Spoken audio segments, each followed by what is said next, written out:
with no backup and completely alone middle. He wasn't able to get anything going. He's able to put that Molotov down and flush Coley out, which would have been in the palace side of the map. Just while we have this eco lull, I don't expect a lot to come from this. Vitality are clawing their way back into this now on the CT side of Nuke. The score is currently 8-13 against Greyhound. So that's 8 rounds now on the board for Vitality, who are going to have to put up a tremendous half if they want to snatch the victory. Yeah. And in this round, there will be no victory for Team Spirit. Of course, not much in their pocket, but 5 members staying alive there from VEGA Squadron is certainly going to help their case. They don't need a GoFundMe in this round. They do have plenty of utility, plenty of weaponry to work with. And 13-11 is your scoreline, Chad. And now they're in a position where they can lose a round. Enough of a bank has been built up on Hachi, JR, Tony Black, where if they do lose this one, they will be able to get a buy, or a decent buy at least, in the following. So good signs now for the VEGA Squadron economy. It will just be a standard mid-control smoke, and both teams exchanging mid-control smokes. Looks like what they want to do is send out these A smokes to draw the rotation off of middle, and then have the 2 players over towards B apps come through the underpass and catch anybody off guard towards connector or rotating from middle. But JR is away. You can see how he's set up there. Yeah, Chopper set up here on the default plant in sight. They're going to have 3 members here to defend this on the side of VEGA. Finding the first kill onto Dima. It's going to make this one ever so harder. A little bit of a boost in the window, so this could be what does become the Achilles tendon of VEGA Squadron this round, and it's already paid off thus far. Some die young, making Chopper, well, he's going to get eliminated early on in this round. So he's on an island right now, Trace. Look at this. Yes, he is. The bomb site. He's going to be swarmed now by Spirit. Now the thing is, with SDY being left in this window room all alone, they're not really sure until in this moment where exactly this hit from Spirit's going to come on. Of course, Hachi having that contact and being that only play there in the B, Chad, there was really nowhere for him to run. Of course, the comms also probably very chaotic in this moment. You got a guy in window. You've got really no indication as to where this one's going to end up at the end of the round. Yeah. And he's just going to stay there the whole round, proving to be that thorn. We're going to see another round on the board here for Team Spirit. 14 will be that magic number as they look to get ever so closer to 16, Mr. Burchill. Yeah, I thought that was just going to be an A crunch, but the fact that they did the window boost, knowing that the Oppa was going to rotate and lean towards the A bomb site, or at least connector, that was the opening. That's all they needed. It was just that one kill. You can see here they're trying to save these last 3 guns, JR being a little bit more forward, knowing he can take the shot with the AWP and get the hell out of dodge. They will keep the double op setup going through. But right now, someone else needs to start contributing. JR's on 23 kills, Chopper's on 15, Hachi on 14, Tony Black with 12 to his name. Crush sitting on 9. This is 14 rounds for Team Spirit right now. If they grab this one, it's going to be another mismatch of a buy for VEGA going into the last. And for what might have been perceived as criticism there for JR to take that aggressive peek in middle, perhaps it is a do or die time over here for VEGA. I mean, he wants to get out there and create that opening and really put the numbers in favor of the CTs on this early part of a round. Didn't happen. Luckily, he was able to escape. Still does have the AWP to his name. And now full-on utility here from Spirit, and the gas pedal is going to be pressed. They are set up there in sort of a net or a zone, if you will. This is the same execute. They're doing it again, and they're seeing if they get a different reaction this time around. So they've thrown it as a complete fake, and they're hoping to get a push across the map. You can see the 2 players on the radar in the top left who are waiting for B aggression and mid aggression right now, and none has come in. The Sharks have definitely not bitten in this situation. So the slow posturing as we have 1:20 left on the clock. Enough utility for another double pump, as we call it, a second execute onto this A bomb site. Yeah, and that depth is going to prove to be what this round hinges on. They're all set up now towards this A side, and this will be where the hit is on. You can tell that utility ready to come out at a moment's notice, but they're still sort of waiting to see if VEGA does indeed push. Now they have set themselves up very close A ramp, so for that smoke to fade, Chopper going to get flashed in, and there's no one there just yet, but he's about to have a bad nuke pistol down on his head. Instead, it will be Dima that does fall. Chopper finding his second, Davco's coming alive, finding 2. So now we got ourselves an even strength ball game, Chad. 3v3, Davcos, Coldy, and SDY. With 30 seconds on the clock and JR holding A by himself, they're going to try to do something strange here. They've got to re-hit this bomb site. They realize it would take way too long to go ahead and rotate all the way back to A. And SDY is coming out of those apartments, can't seem to get anything going. And Coldy, once again, 30 kills to his name so far. He's going to have to get something. He's going to have to do it fast. 14 seconds. This clock is ticking. He's going to get that bomb down at the very least, but he's unaware if there's players towards CT, if they're playing a connector, which they are, or where they're going to be trying to crash down on him from. And right now, they're going to be taking it slow and smooth. Crush and Hutchie here with the retake. Oh, the trade potential is definitely here, but if Coldy swings, he could catch them looking the wrong way. He could. They don't have a kid to the name. They're going to have to do something fast. They do it just that. They do it quickly. They do it quietly because slow is smooth and smooth is fast. And a fun fact for you, Chad, as we see this defuse come in here on the side of Vega. Round number 12 for them. Both Spirit and Vega and Vitality versus Greyhound are at 14-11. So that's as this round was progressing. But yeah, you only missed it by a little bit. I just got out of the DeLorean, man, a little jet lag. So. Well, did you come from the future or the past? Well, I'll never tell. So there's that. Well, the frustration for Vega, Chad, you got to kind of wonder. Well, at this point, they did get the round, but they still do have their backs against the wall, right? Yeah, definitely so. And I think right now the question mark is that Team Spirit have been doing pretty much execute throughout. They've been quite execute heavy in their approach. There hasn't been really the default spread trying to find the picks and rotate from there. So they are taking another tactical timeout. Because Dima only has 3650. He can definitely buy. There's a lot of options he could go for here to have enough utility. Yeah, these numbers aren't going to deceive you at all. Coldy having a hell of a performance here has seemingly slowed down a little bit the deeper we've gotten into this second half. Yeah. And he has been a game changer thus far for Spirit. But all it does take is one round. And we're going to see a little bit of a buy come out here from Spirit. Should be interesting to see what they actually do all end up with. It's going to be quite a bit of utility. And there onto Dima. Dave Cost, I can go with the Galil and utility as well. So again, I just kind of speculate that we might see them wait it out again. It seems like that's what they want to do, play it so patiently that it hurts.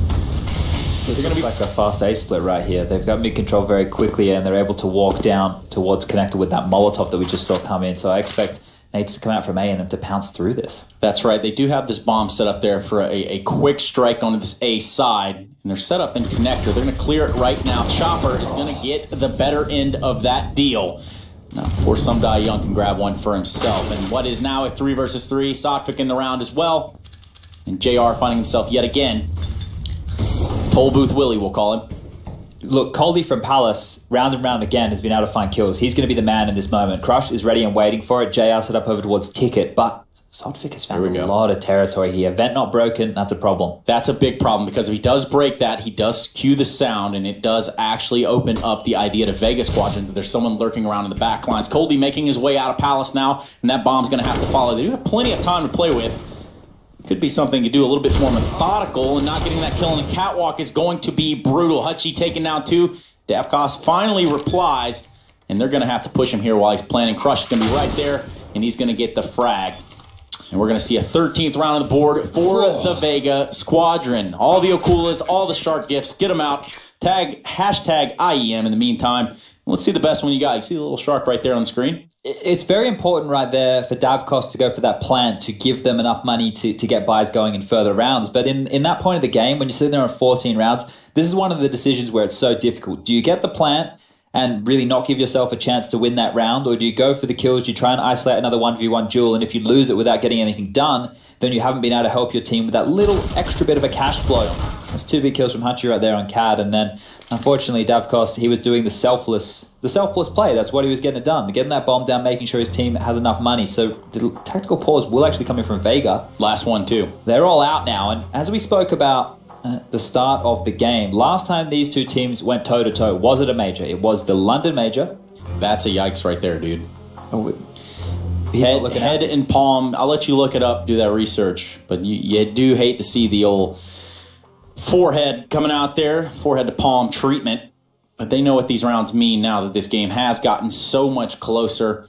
14-13 is your score. It was 16-14 last time in favor of VEGA SQUADRON in the opening round of the Swiss during the Challenger stage. So we're back into similar scenes, but this time we're in round number 2. Never underestimate the shark, Chad. There's going to be a B piece. They've got 4 smoke grenades, a couple of flashbangs. They're going to hope that Hutchie here isn't able to deliver. Is that Molotov is going to land? It does. Oh, yeah, right there on top of the smoke, and you would have thought that would have extinguished it. Did not happen. They're going to be holding down this bomb site like it's nothing. Cutting them up like butter and a knife. It's going going to be Hutchie grabbing 2 to end that round. 5 staying alive. We got a 14-14 game here, Chad. All tied up. And my goodness, could you have forecasted it? Because we didn't. Look, I think overall in this game, Spirit have actually played the better T side. I think they should have tried a little bit earlier to start spread picking and maybe try and use their individuals a little bit more, get Coldy involved in other parts of the map, because he's not really getting a chance to find too many frags. They had that one situation where they did the fake, they boosted window, and 1 kill from Some Da Young was more than enough. So yeah, if they think of something similar here, maybe give their players a chance to actually work the map, there is a chance. There's a chance over for Greyhound, too, sitting at game point, 15-13 over Vitality, but we got a game on our hands to deal with as of right now. Some Da Young putting Hutchie in the grave and leading his team out here. Should they have made an effort to go towards that B bomb site? He did find the opening pick. And yeah, with the bomb over at A.